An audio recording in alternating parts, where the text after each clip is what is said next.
cara orang berkata-kata, tapi kita tidak ribut. Kok bisa kekuasaan dipergunakan oleh mereka dengan cara yang sama sekali tidak etik?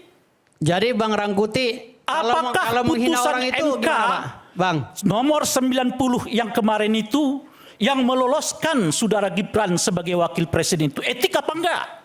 Enggak, kalau mencaci maki orang itu Apakah etik apa orang enggak, yang Bang? sedang berkuasa Bang Rangkuti coba tolong sudah jawab dulu. menjadi presiden, Nanti saya lalu anaknya juga menjadi gubernur, wali kota, lalu kemudian menjadi wakil presiden, etik apa tidak?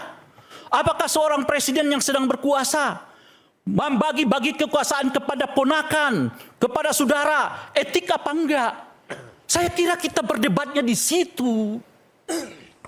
Saya rasa ini Bukan narasi di soal sesat bagaimana saya ngomong, bagaimana saya berbicara, bagaimana saya harus berdiri di depan Bung Ihsanuddin sambil mungkuk-mungkuk, itu penting. Tapi jauh lebih penting dari itu adalah respek kepada Bung Ihsanuddin Nursi sebagai seorang intelektual, sebagai manusia. sebagai manusia. Apakah orang boleh dipersekusi hanya karena dia berpikir? Itu etik. Nah, saya mau kita berbicara di budaya ini. Itu Bagaimana kalau menyerang pribadi yang tidak beradab? penting.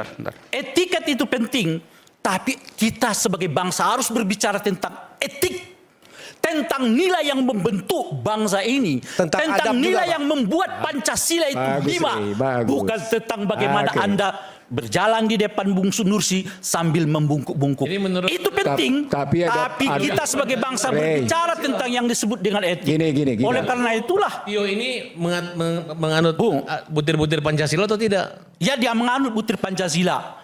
Tidak kan? Jelas dia menganut butir Pancasila. Dengan Yang cara tidak tidak. menganut Saya butir katakan Pancasila tidak. itu koruptor. Yang tidak menganut butir Pancasila